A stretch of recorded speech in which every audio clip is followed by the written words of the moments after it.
Hey guys, what's going on? It is Ash here coming at you today in Clash Royale. It's time for another legendary card ranking video.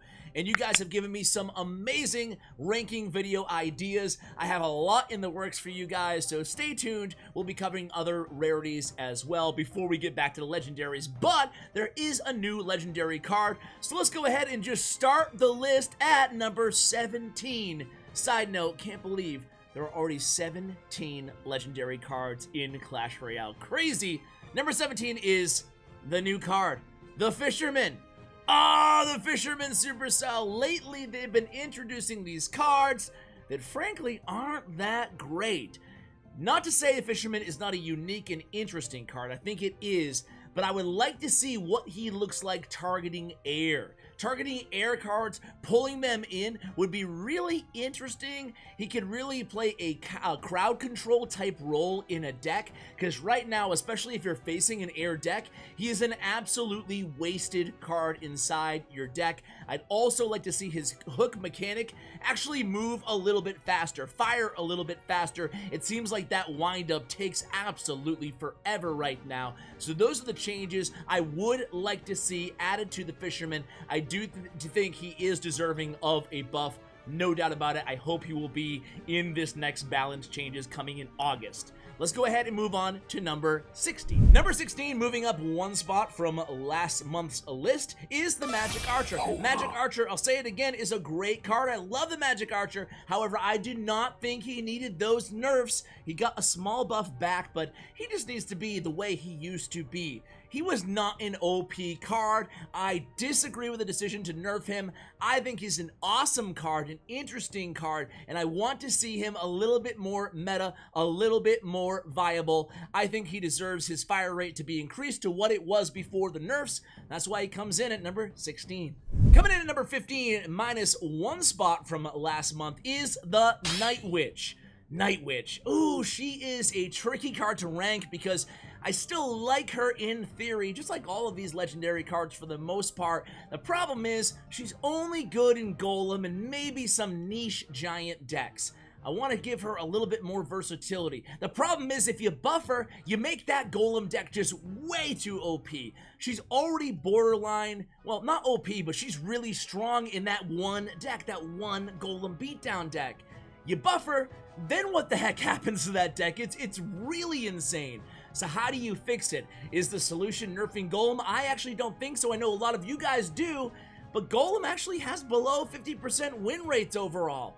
I don't know. You can't, the numbers don't lie. That's in grand challenges and in ladder. So I don't know what you do to fix the Night Witch. Maybe it's a rework. I don't know. I would like to see her in decks other than just Golem beatdown though. And other than that, she's not the greatest card inside the game. That's why she comes in at number 15. Coming in at number 14 is the Royal Ghost, moving up one spot from last month. Now the Royal Ghost is another card that's only really included in one meta deck, that P.E.K.K.A. bridge spam deck. I do think the Royal Ghost would be much better if the Valkyrie and Dark Prince weren't so dang good. He is a ground unit that does splash damage, which is, in theory, really, really awesome, right? There's a lot of value encapsulated in only 3 elixir. However, you know, I mean, again, Valkyrie, Dark Prince are so good. Why would you need the Royal Ghost, especially considering he's legendary and they're rare and epic? Doesn't really make a lot of sense, doesn't give a lot of room for the Royal Ghost to really shine right now in the meta. That's why he comes in at number 15. I lied, Royal Ghost was 14. Coming in at 13 is the Inferno Dragon. He has also moved down one spot. The Inferno Dragon moved down primarily because of lightning. Lightning is still incredibly prevalent inside the meta, and you know, I mean, the Inferno Dragon took a big hit, obviously, because of lightning, because of the addition to Snowball in the game. Now, the Inferno Tower did receive a nerf as well, so it gave a little bit more viability to using the Inferno Dragon in some sort of Mega Knight decks or niche bridge spam decks and some Lava Hound decks, but that's about it. Still a really good card for 4 elixir. Inferno Dragon is very powerful in some situations, such as when you get him to the tower unchecked or when the opponent doesn't have a zap or reset option in their deck and they're playing beatdown and you have the Inferno Dragon. A good card, but just not incredibly meta right now. He's going to come in at number 13. Number 12, up one spot, is the log. Bait is a little bit better, and log is a little bit more prevalent inside the game right now. But it's still second fiddle to the epic card Barbarian Barrel, which is just a little bit better still. It spawns a Barbarian for the same amount of elixir. Sure, it doesn't get to the tower, doesn't have the range of the log, but ever since Bar Barrel was released and buffed and buffed and buffed and buffed and buffed again, well, the log has just taken, again, a backseat to the card, which is, again, a higher rarity than the Barbarian Barrel. The Barbarian Barrel seems a little bit more intricate, a little bit more complicated. It seems like the Bar Barrel should be legendary, and the log should maybe be epic, if you just kind of think about it for a second. But either way, that's neither here nor there. We're going to go ahead and put the log at number 12 on the list. Coming in at number 11 is the Mega Knight, up 2 spots from last month. Mega Knight, you know, you're starting to see some of the meta Mega Knight decks come back into the game, right? The Mega Knight Skeleton Barrel, still not incredibly popular, but we're seeing it here and there on ladder. Other Mega Knight decks, as Royal Hogs, have one of the highest win percentages in the entire game in grand challenges, so Mega Knight makes a great counter option to those as well. We're also seeing Mega Knight being played in bridge spam in CRL, and it's translated a little bit into grand challenges and even into ladder. So that's why the Mega Knight, for all his versatility, the enter the arena ability, he's a solid card right now. I think that he is an average legendary card, coming in at number 11. Coming at number 10 is the biggest fall of the list this month, and it's minus 5 spots for Sparky. Sparky was number 5 last list, and now she's number 10. And the reason is, again, like talked about in the Inferno Dragon, the lightning. There's a lot of lightning and there's a lot of rocket going on. And, you know, we went years without Sparky really being a strong, prevalent meta card inside the game. And now that she was for a couple months, people kind of learned how to adjust to her. People learned, okay, it's another Sparky deck. Here's the best practices to beat a Sparky deck given the deck that I am playing. And sometimes it takes that when a card that wasn't meta for a while suddenly becomes meta. Such was the case with Sparky. She's still a very solid card. I'm still ranking her above the Mega Knight, but she's just not as powerful as she was a month or two ago inside the game. She comes in at number 10. Coming in at number 9 is the Ram Rider. So the Ram Rider is still a really good card. The reason she is 1 spot lower than last month is because of the nerf to the Snowball. Snowball is not as prevalent inside the meta as it was a month or two ago, and one of the most OP combos in the game is, in my opinion, the Ram Rider and the Snowball. It can kill basically any swarm unit in the game, even minions, even minion horde. And because of the nerf to the radius of the Snowball, again, use is going a little bit down, and then the same thing kind of happens to the Ram Rider as well. So for that reason, she's going to come in at number 9 on the list. Up one position at number 8 is the Princess. Princess is still a great card, one of the OG original legendary cards in the game, and she's solid. I mean, she's so unique. She's the only card that has the range to hit the opponent's towers when played at the bridge in safety range. And you're seeing more and more Bait right now. Bait is the number 1 most popular deck, not the highest win percentages, but the most popular deck right now on ladder in the entire game. And almost every single Bait deck requires the Princess. We're seeing a lot of Princess, high use rates for a legendary card, considering she's not a main win condition, at 12% right now on ladder. That's really high. So Princess comes in at number 8.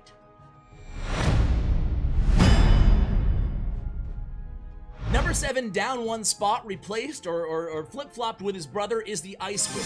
So Ice Wiz took a hit both in use and win rates, but the E-Wiz took a little bit of a climb. So for that reason, both these cards are really defensive bastions in any deck that you run, especially combining the Ice Wiz with Tornado. I still think is one of the strongest defensive combos inside the game, especially in Splash Yard, which has really made a strong comeback inside the game. So Ice Wiz still super solid, but 1 spot down at number 7. And at number 6, well, I already spoiled it, is the E-Wiz. Last month he was number 7, so up 1 spot is the E-Wiz. E-Wiz, again, a really, really strong card. Always has been a strong card defensively. He's a great card. I think that Supercell ought to introduce more cards with Enter the Arena abilities. Mega Knight, E-Wiz, they're just really fun and dynamic, you know, when playing them inside the game. I want more troops that have the Enter the Arena ability, and hey, the E-Wiz is really the quintessential Enter the Arena ability card with the zap retarget, the damage, and the stun. I love the E-Wiz. He's really strong, especially defensively, comes in at number 6 on the list. The biggest gainer on the list this month, guys, is Graveyard, up 5 spots. All the way from 10 to number 5. Basically, the reverse of what Sparky did. Graveyard, would you believe me if I told you right now that Graveyard, out of all legendary cards, has the second highest win percentage in the game? It's not the most popular legendary card. It's not the most versatile legendary card because it is a win condition, but Graveyard is back in a big way inside the game. Giant Skeleton Graveyard decks, Cannon Cart being a key player here. Cannon Cart Graveyard decks, and of course even Graveyard Freeze is meta again. Graveyard Dark Prince, there's a Splash Yard, there's a lot of Graveyard decks going around, even Giant Graveyard. I could just keep going and going here, but Graveyard is really, really strong right now, as strong as it's been in probably years. I think it's probably the strongest it's been in years. Definitely the win rates definitely back that stat up, so that's why it ranks in at number 5.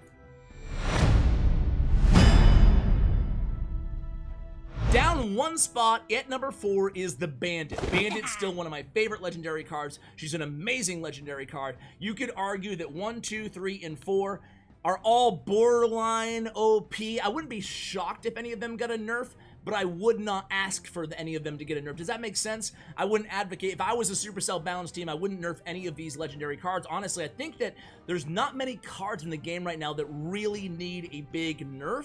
But Bandit is just so much versatility, so much offensive and defensive prowess, all bundled up in 3 elixir. That dash ability is just insane. Oddly enough, the only card that counters the dash ability is the Fisherman, the worst card on our list, the worst legendary card. But Bandit Dash counters a Prince, which is really strong as well in the game, and she's just so sneaky with the damage that she does. That's why she comes in at number 4.